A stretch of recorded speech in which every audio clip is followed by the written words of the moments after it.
구독, 좋아요. 김진미 변호사님 나오셨습니다. 어서 오십시오. 안녕하십니까. 예. 김 변호사님, 우선 G7 관련해서 뭐 여러 가지 이제 당시에 트럼프 대통령이 G7 정상회의에 진행 중에 귀국을 했는데 왜 이런 문제가 있습니다. 왜 귀국했냐? 그 문제부터 한번 시작을 좀 해주시죠. 예, 지금 캐나다 엘버타에서 G7 정상회담이 열리고 있는데요. 이제 어제 보도가 있었습니다. 원래는 오늘 날짜로, 그러니까 대한민국 시간으로는 18일, 그리고 캐나다 엘버타 시간으로는 17일에 그 한미 정상회담 예정이 되어 있었는데요. 예. 돌연 이제 16일에 저녁 비행기로 이제 워싱턴으로 트럼프 대통령이 귀국을 했습니다. 귀국한 이유에 대해서 폭스뉴스 보도를 보니까요, 제가 말씀하신 것처럼 이스라엘과 이란 사이의 전면전 우려가 커지면서 백악관 그 국가안보팀에서 워싱턴으로 좀 빨리 와달라 이렇게 조속하게 긴급 요청을 했던 것으로 보이고요. 예. 또 그 백악관 대변인이죠, 캐롤라인 레빗의 이제 전언에 따르면은 상황이 매우 긴박하게 돌아가고 있다. 그래서 이제 그 부득이하게 좀 긴급하게 귀국해달라고 요청을 드린 상황이다. 이렇게 말을 했고요. 그 다음에 좀 특이한 것은 폭스가 이것도 보도를 했는데, 이제 트럼프가 주로 SNS를 통해서 소통을 많이 하지 않습니까? 예. 근데 모두 즉시 테헤란을 떠나라, 이런 그 표현을 본인의 이제 SNS 계정에 올리지 않았습니까? 그래서 상당히 이게 이제 그냥 지역적 분쟁, 그러니까 중동의 분쟁으로만 끝나지 않고 이게 국제 안보 위기를 좀 부르는 일로 커질 수 있다, 이렇게 보도를 하고 있고요. 또 전면전 가능성을 시사하는 의미라고 좀 보고 있습니다. 네. 예. 자, 폭스뉴스에서 구체적으로 좀 보도하고 있는 내용도 좀 참고를 해주시면서요.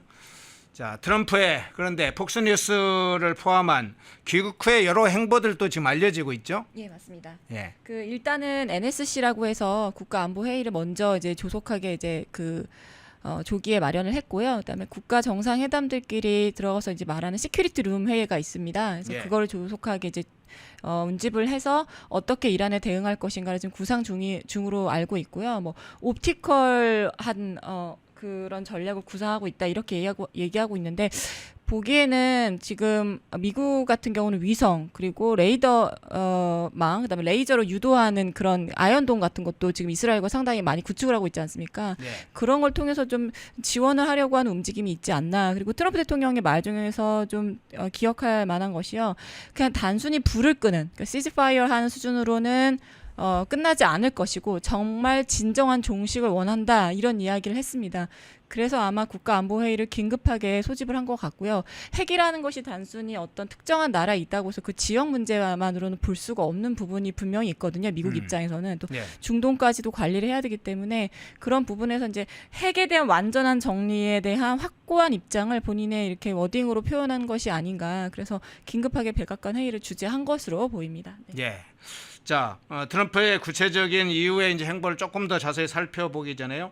한미 정상회담이 결과적으로는 무산됐어요. 예, 무산됐습니다. 예. 이게 보통은 취임한 지 얼마 안 된 그 정상을 만날 경우에는 짧게라도 보거든요. 근데 뭐 물론 호주도 우크라이나하고도 이제 정상은 취소가 됐지만 일본하고는 또 그 이시바 총리하고는 아침을 먹었던 것으로 알고 있습니다. 그래서 관세, 그다음 무역 이런 문제에 대해서 얘기를 한 걸로 알고 있는데, 한국은 그냥 뭐 취소했다, 이렇게 통보를 받은 걸로 알고 있고요.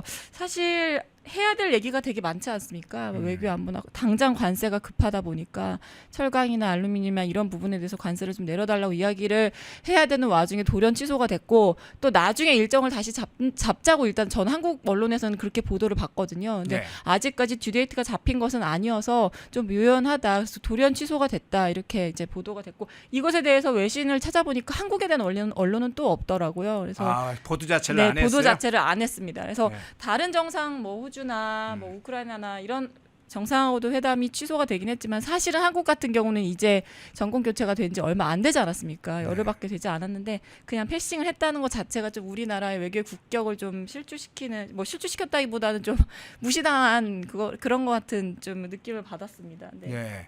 그 전에 트럼프 대통령은 영국과 캐나다, 일본 이런 이제 회원국 주요 정상들과 하는 회의를 진행했는데, 가장 중요한 동맹국 중에 하나인 한국의 정상과의 회담을 예정을 했다고 해요. 준비 시간도 잡아놨다고 하는데 지금 말씀하시는 건 한국 한미 정상회담이 안 되면서 무시를 당했다 이렇게 이제 표현을 했는데 사실은 좀 트럼프 대통령 입장에서는 한국 정상회담을 진행하보다 더 시급한 사안이 있다고 판단을 했다고 봐야 되나요? 예, 그렇죠. 그러니까 지금 트럼프 대통령의 어떤 행보를 보면 아시아도 상당히 중요하지만 네. 그래도 미국의 외교 안보 축은 여전히 중동이라는 걸 좀 보여주는 것 같고요. 네. 또 이스라엘이라는 나라가 미국에게는 뭐 상당히 여러 가지 의미에서 중요합니다. 그리고 전형적인 그 구형의 핵 체제가 사실 삼국 체제잖아요. 네. 중국, 러시아, 미국인데 여기에 자꾸 이란이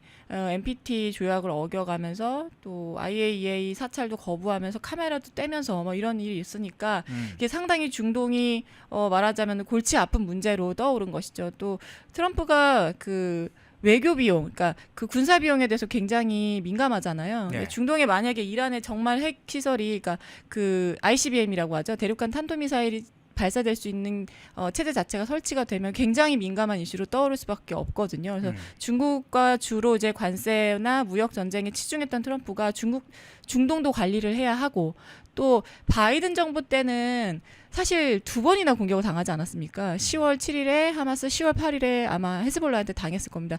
근데 그때 해리스하고 바이든 이 정부가 그것에 대해서 그냥 미안하다는 식으로 이야기하고 전혀 조치를 하지 않았어요. 근데 그들하고는 좀 다른 행보를 보이기 위해서 우리나라에게, 미국이란 나라에게 이스라엘은 정말 중요하다라는 메시지를 사실 1기 때부터 계속 내보낸 상황이었거든요. 네. 본인이 가서 막 중동이랑 이스라엘이랑 잘 지냈으면 좋겠다 그런 메시지도 직접 전하고 하지 않았습니까? 2018년에. 그래서 사실 지금은 한국으로서는 많이 서운하긴 하죠. 아시아도 중요하다고 생각하는 줄 알았는데 사실은 이스라엘도 중요하고 또 여전히 미국이 갖고 있는 외교 안보의 축이 중동에 있구나. 아직 한국은 동맹에서 좀 밀린 것이 아닌가, 좀 그런 생각을 하게 됐습니다. 예. 네. 이 얘기가 나온 김에 이란과 이스라엘의 관계 문제를 좀 잠깐 얘기를 해볼게요. 이스라엘과 이란의 관계는 숙적이다. 함께 지구상에 살 수 없는 그런 숙적이다 이런 얘기인데 이란은 왜 이렇게 이스라엘을 극단적으로 증오하고 미워합니까? 이게 뭐 뉴스라는 게 사실은 어제 오늘 일이 보도하는 치중이 되어 있긴 하는데요. 네. 국제 정치 같은 경우는 이제 최신 정보만을 취합해서는 해석이 안 되는 영역이 있고 그 대표적으로 중동 지역입니다. 아시지만은 이스라엘이란 나라가 그 중동 지역 안에 들어가 있는 것도 굉장히 생뚱맞거든요. 근데 네. 거기서 이제 미워한다 표현을 쓰셨는데 미워한다는 것에 더 넘어서 이란의 대통령이 물론 이제 뭐 그 신정 정치이다 보니까 최고 지도자가 하는 말을 셔틀하는 거긴 하지만 이란의 존재 목적은 이스라엘을 지구상에서 없애버리는, 그러니까 세계 지도에서 완전히 축출시켜버리는 것이 이란의 목적이라고 할 정도로 굉장히 이스라엘을 싫어합니다. 근데 이 싫어하는 감정의 근본 원인은 사실 세계관 싸움이거든요. 그래서 이슬람 근본주의와 또 이스라엘로 대표되는 시오니즘 간의 충돌이기도 하고요. 또 더 근본적으로 들어가서는 이슬람과 또 유대교의 충돌입니다. 그래서 이스라엘 지도를 보신 분들은 아시겠지만 우편에는 요단강이 있고요, 요르단이 있고 왼편에는 지중해가 있지 않습니까? 그래서 뭐 전 세계에 흩어져 있는 이란 사람들은 늘 그런 구호를 외치죠. 그 강에서부터 지중해까지, 그러니까 완전히 쓸어 밀어서 바다에 빠뜨려서 없애버려야 된다고 생각을 하거든요. 그래서 1948년에 이스라엘이 세워질 때도 반대를 많이 했지만 그 이후로 끊임없이 반군을 이란이 지원합니다. 아시는 것처럼 헤즈볼라, 그다음에 하마스, 그리고 예멘에 있는 그 후티스인가요? 그 후티 반군까지 네. 계속 지원을 하면서 이스라엘을 지도상에서 없애야 된다. 근데 근본적으로 저는 세계관 싸움이라고 보고요. 유대교에 대한 이슬람 그 근본주의의 어떤 저항감, 예, 혐오 이런 것이 좀 근본이 됐다고 생각을 하고 있습니다. 예. 네. 근데 이번에 이스라엘이 군사 공격을 하는 중요한 이제 이유 중에 하나가 핵시설을 공격하는 거였어요. 네, 맞습니다. 실제로 이제 핵시설을 타격을 해서 시설에 상당한 영향을 타격을 줬는데 이란은 이제 공개적으로 이런 얘기합니다. 핵을 지금 사실 농축 시설을 우리나라 농축하는 이유는 우리는 평화적으로 에너지를 쓰려고 한다. 이제 이렇게 주장을 하는데 이스라엘이 볼 때 이란의 핵 개발 은폐가 왜 이스라엘에 위협이 된다고 그렇게 보는 건가요? 일단은 아까 말씀드렸다시피 이란이 계속 그 내보내는 메시지 자체가 반 이스라엘 정체성이거든요. 이게 그러니까 그냥 뭐 우리가 질병도 이건 못 고치는 질병입니다라고 진단하는 게 있지 않습니까? 이 이스라엘과 이란 사이의 이 문제는요, 물론 다른 중동 지역도 마찬가지겠지만 평화적으로는 도저히 해결이 불가능하거든요. 네. 그러면 우리나라로 만약에 예를 들어 보겠습니다. 우리나라를 계속해서 없애야 되는 나라, 대한민국을 바다에 빠뜨려서 없애야 되는 나라로 만약에 정의하는 나라가 있는데 그 나라가 지속해서 우라늄 농축액을 높이고 IAEA의 사찰을 거부하고 카메라를 떼버리고요. 혹은 대륙간 탄도미사일을 통해서 핵을 얼마든지 배달할 수 있는 시설을 계속 개발한다고 한다면 대한민국은 국가의 존립의 본능에 의해서 당연히 그 나라에 대한 적대감을 갖고 그 나라의 행동을 예의주시할 수밖에 없습니다. 근데 NPT에 분명히 가입되어 있음에도 불구하고 지금 이란이 굉장히 반미적인 행동을 보이면서 이런 조약을 이행하지 않았지 않았습니까? 그리고 국제 원자력 기구의 사찰도 거부를 했고요. 그리고 우라늄 농축액이 점점 올라가고 있다는 게 밝혀졌습니다. 네. 근데 그게 평화적으로 이용이 될 거라고 믿기에는 그동안 작년에 뭐 이란이 했던 행보도 마찬가지고 그동안 계속 반군을 지원을 해왔잖아요. 그러니까 이게 앞뒤가 다른 거죠. 그러니까 이스라엘은 목표는 이란의 목표가 이스라엘을 없애는 것에 있다면 이스라엘의 목표는 이란에 있는 핵시설을 무조건 파괴합니다. 81년도에도 그랬고요. 뭐 이란의 핵시설을 뭘 한다. 그러면 이스라엘은 국가 본능적으로 국민들을 지켜야 되니까요. 네. 자연스럽게 그런 행동을 할 수밖에 없고요. 아우슈비츠 때 이후로 하루에 1,000명 이상이 죽어나갔을 때가 2023년 10월이거든요. 그러니까 그때 하마스에 의해서 엄청나게 많은 국민들이 죽었고 또 6만 명 이상이 이주를 나갔는데 거기에 뒤에 무기를 나중에 보니까 이란이 있었다는 거죠. 근데 그 이란이 여전히 핵시설을 증폭하고 있고 우라늄 농축을 높여가고 있다면 이스라엘로서는 이란의 핵시설을 요격을 해서 이번에도 요격을 했잖아요. 이 네네. 핵시설만 네. 나탄지에 있는 거 그렇게 할 수밖에 없는 상황인 거죠. 네. 네. 자, 이번에 이제 G7 정상회의에서 이제 정상 성명이 채택이 됐는데 그 관련해서 트럼프 대통령이 초기에는 성명에 채택하지 않겠다 했다가 영국과 뭐 독일, 프랑스 대통령과 총리들이 상당히 설득을 해서 서명을 했다고 알려졌죠. 기본 골자는 이스라엘의 공격은 자유적 수단으로서 정당하다. 이란은 지금 핵개발에 관해서 규탄한다. 이런 게 기조로 성명이 채택됐는데, 자, 이스라엘의 이번 공격 그 불가피성 G7 정상회의에서는 어느 정도 그것이 성명으로 채택이 되는데 그 불가피성 어떻게 보세요? 일단은 뭐 채택이 된 부분에 대해서는 참 다행이라고 생각을 하는데요. 네. 과정 중에서 좀 유럽 사이에서도 목소리가 좀 다르게 나왔던 것 같습니다. 대표적으로 프랑스 대통령 같은 경우는 이미 휴전 제한이 마련되어 있기 때문에 즉각 협상을 해야 된다 뭐 이런 식으로 얘기를 했고 또 영국 총리도 전쟁을 멈추는 게 일단 맞다. 근데 그 트럼프 대통령 아까 제가 말씀드렸지만 우리는 불을 끄는 데 목적이 있는 것이 아니고 휴전의 목적이 있는 게 아니라 근본적인 발본색원을 하겠다. 완전히 핵을 못 가져버리게 하겠다. 이런 강경한 입장이었거든요. 이걸 지지한 것이 독일 총리입니다. 그래서 네. 메르트 총리가 우리는 이스라엘 공격이 우리 모두를 위한 아주 고생스러운 일이다. 뭐 아주 더티한 일이지만 그걸 누군가는 해야 한다면 이스라엘이 해야 되지 않겠냐. 이런 식의 발언하면서 이스라엘의 과감한 조치에 일단 찬성을 했습니다. 그래서 결국에는 채택을 했잖아요. 그래서 네네. 그 과정에서 이제 프랑스나 영국이 갖고 있던 생각을 좀 알 수 있는 거죠. 그래서 거기에 대해서 또 트럼프 대통령이 말을 또 직언을 하는 스타일이니까 그래서 뭐 마크롱 대통령은 굉장히 전시행정에 능한 뭐 쇼맨이다 네. 이런 식으로 하면서 아주 일가를 했습니다. 다른 나라 국가 정상을 네, 그냥 네. 아주 그냥 모욕적인 말을 아주 그냥 서슴없이 네. 쇼맨이고 전시적 행정을 하는 마크롱 총리한테는 아주 그런 식으로 대통령한테는 그런 식으로 이야기를 했었죠. 네, 네. 불가피하다고 그러니까 채택을 하는 것은 당연히 불가피하다고 보고요.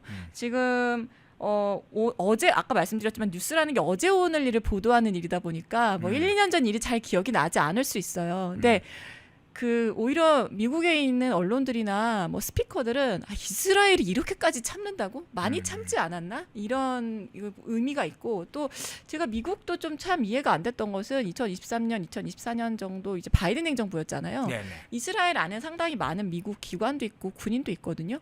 근데 그 하마스가 공격함으로 인해서 이스라엘에 피해만 있는 게 아니잖아요. 그 미국도 피해를 봤거든요. 근데 그것에 대해서 전혀 대응하지 않고 있었던 부분에 대해서 미안하다는 식으로 얘기를 하고 그래서 이스라엘이 많이 참았다. 그래서 최근 3년에 벌어진 일들을 본다면 사실 할 만한 행동을 한 것이고 또 이 공격이라는 게 하는 걸 보면 알 수 있잖아요. 뭐 민간인을 무자비하 폭격한 게 아니고 요격을 했습니다. 또 이스라엘이 충분히 그럴 만한 지금 무기의 능력이 있고요. 제가 알기로는 이스라엘이 F-35를 띄울 때 그 조종사 머리에 쓰는 모자가 하나로 5억으로 알고 있거든요. 그래요? 5억짜리 모자를 쓸 정도니까 뭐 물자나 뭐 기술력이나 이런 건 정점에 올랐다고 봅니다. 그래서 그런 군사력도 갖고 있는 나라가 뭐 물론 이스라엘과 이란이 좀 원격지긴 하지만 그래도 이란에서 자꾸 이스라엘을 공격하려고 하는 태세를 보인다면 이 정도의 동맹, 이 정도의 재력, 이 정도의 군사력을 갖고 있는 나라가 가만히 있었다는 것도 좀 많이 참았다는 이야기가 맞지 않나 이렇게 생각하고 있습니다. 예. 미국 경우에는 사실은 이제 백악관에서 주요 의사 결정을 의회와 함께 합니다만은 이제 사실 싱크탱크 같은 기관이 굉장히 중요하잖아요. 맞습니다. 아주 네네. 여러 가지 이제 중요한 싱크탱크들이 있는데 전략적 계획이나 세계 전략을 수립하는데 싱크탱크들이 역할을 하는데 미국 내 지금 보수 싱크탱크들은 이번 상황에 대해서 어떻게 분석합니까? 일단 헤리티지 재단이나 뭐 대표적으로 우드로 윌슨 센터가 있는데요. 예. 우드로 윌슨 센터가 나름대로 중립을 잘 지키려고 하는 기관임에도 불구하고 이번에는 굉장히 이제 핵에 중점적으로 목소리를 냈습니다. 그래서 말씀드린 것처럼 만약에 이란이 핵을 갖게 된다면 그 3극 핵 체제 불안정성이 높아질 것이다. 그러니까 억지를 해야 한다고 이제 힘을 실어주는 것이죠. 그리고 기존의 핵 균형을 완전히 흔드는 것이다. 그래서 이란이 핵을 갖는 것은 당연히 미국으로서는 막을 수밖에 없다. 이렇게 얘기를 하고 있고 또 다자간 이제 억지하는 네트워크가 균열이 되고 있는 것이 아닌가 이런 의심을 하고 있습니다. 그래서 미국이 이제 동아시아 또 중동을 동시에 대응해야 하는 이제 복합적인 위기를 맞이했기 때문에 당연히 이런 부분에 있어서 미국이 즉각적으로 대응을 할 것이 필요하다 이런 이제 메시지를 냈고요. 또 미국이나 동맹국의 억지 비용이 자연스럽게 증가할 것이라는 우려를 내놨습니다. 그래서 ICBM까지 이제 운반체지 않습니까? ICBM이 거기 안에 핵탄두를 넣어서 날려 보내는 건데요. 이게 운반체까지 확보한 나라 같은 경우는 핵추격만 하더라도 실질적으로 억지적 압박이 가능하지만 이건 미국과 또 미국 동맹국이죠. 한미일 등의 미사일 방어 시스템 그리고 대응 시스템을 재정비해야 되는 것으로 강제적으로 이어지지 않겠나. 그래서 상당히 우려스러운 목소리를 냈고요. 그리고 만약에 지금 3극 체제, 그러니까 기존의 핵을 갖고 있었던 세계 대표적인 나라죠. 중국, 그다음에 러시아, 미국. 근데 여기서 이제 최근에 북한이 6차 핵실험을 하면서 북한도 이제 핵을 갖고 있다는 게 공론화 됐잖아요. 여기에 이란까지 들어간다면 사실 미국의 글로벌 억지력이 시험대에 오르는 것이 아니냐 이런 이제 우려를 좀 내놨습니다. 그래서 강력하게 막아야 된다. 지금 북한도 간당간당한데 이란이 추가가 되면 총 5개 나라가 거의 5파전을 하는 거거든요. 그러니까 이란이 핵을 갖지 못하게 해야 되는 것에 있어서는 뭐 헤리티지 재단이나 우드로 윌슨 센터나 그다음 백악관이 다 한 목소리를 내고 있는 것이다 이렇게 볼 수 있겠습니다. 네, 그렇군요. 자, 폭스뉴스에서부터 시작해서 미국 내 보수 싱크들의 상황까지 우리 김진희 변호사께서 자세히 좀 소개를 해주셨습니다. 2부로 이어질 텐데요.